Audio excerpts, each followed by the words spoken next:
Hi everyone, this is Abena.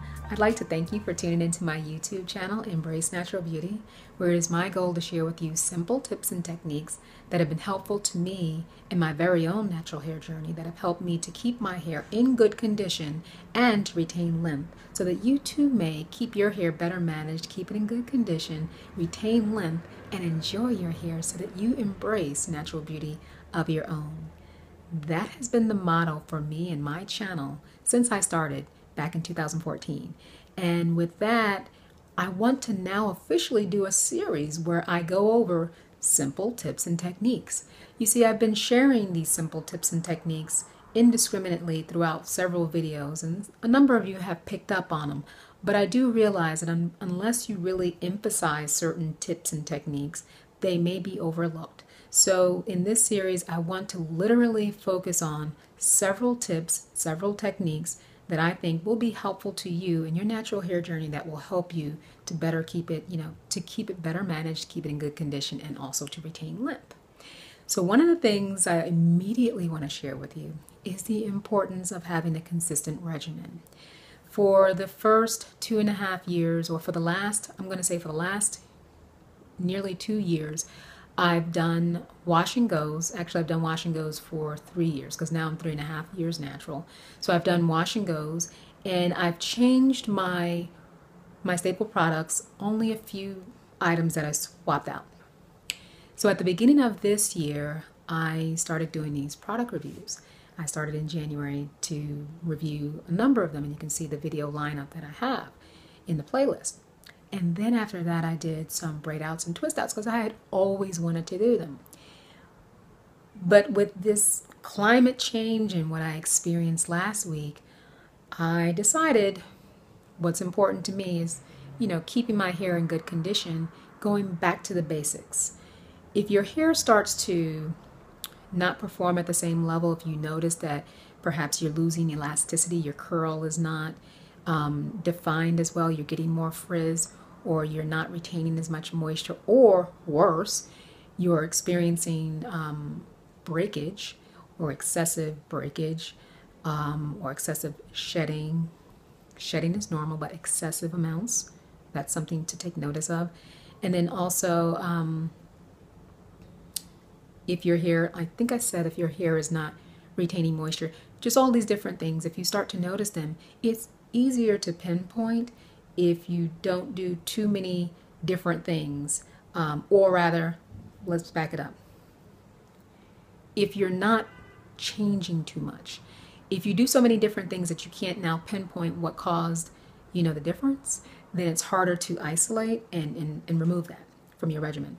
So that's why I like to introduce things slowly, gradually, and then I can say, okay, doing product reviews back to back, and also with the combination of now the climate change, I need to go back to my routine product lineup and then see how my hair performs.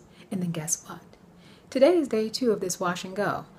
I used my staple products. I used Camille Rose as my finisher, and the only thing that I did differently was I did an apple cider vinegar rinse because I wanted to make sure I get rid of any product buildup that I may have, which I really shouldn't because I do wash my hair on a weekly basis, but just in case, because I've introduced so many different products with different ingredient formulations to my hair, I just wanted to go ahead and do that apple cider vinegar rinse.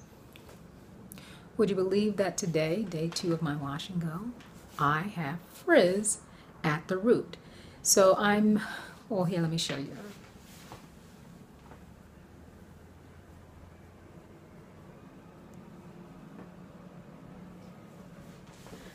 I know it's harder to see rather than if you're touching it. Like I can touch it and I can feel it just feels so thick and just bushy underneath. Whereas normally it's, well defined and smooth and, wavy. So I'm not too happy about that. And I'm glad that I didn't do another product review because then I wouldn't be able to effectively say, this product performs this way because it's not the product. It's right now either my hair or the climate or the combination of the climate and my hair. So I am holding off on doing product reviews until I get my hair back to a level that I'm accustomed to it performing. And I do understand, humidity does take an impact on our hair.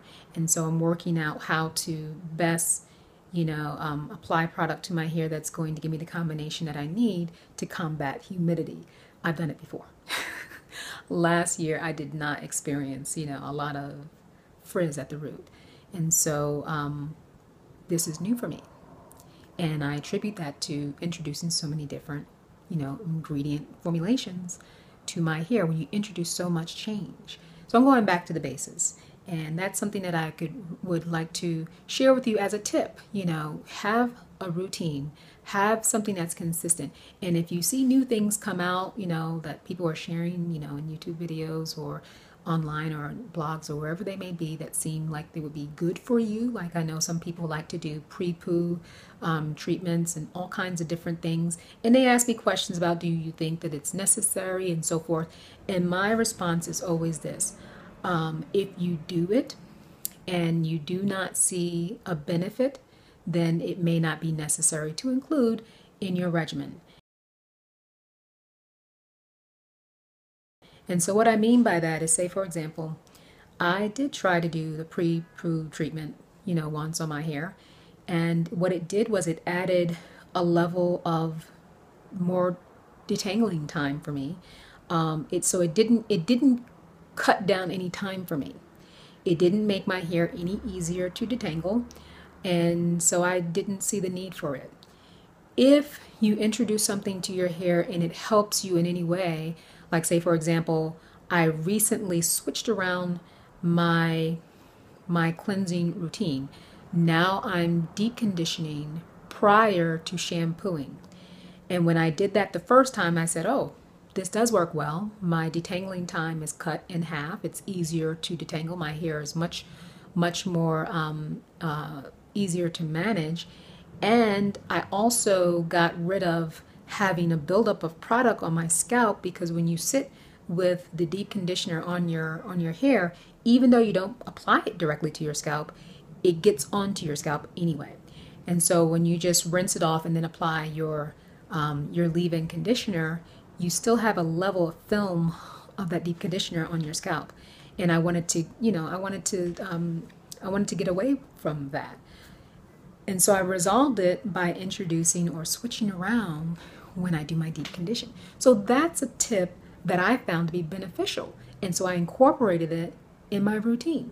And that's what I mean. When you hear of something that's supposed to be, even if they say you should do this, when you do it, if you experience a change in your hair that is not favorable, that does not make your styling, your detangling, your whatever your process may be, if it doesn't make it any easier, if it doesn't reduce breakage, if it doesn't increase your moisture levels or you getting more moisture retention, if it doesn't do all of those things that you really need, then you don't need to add it to your routine.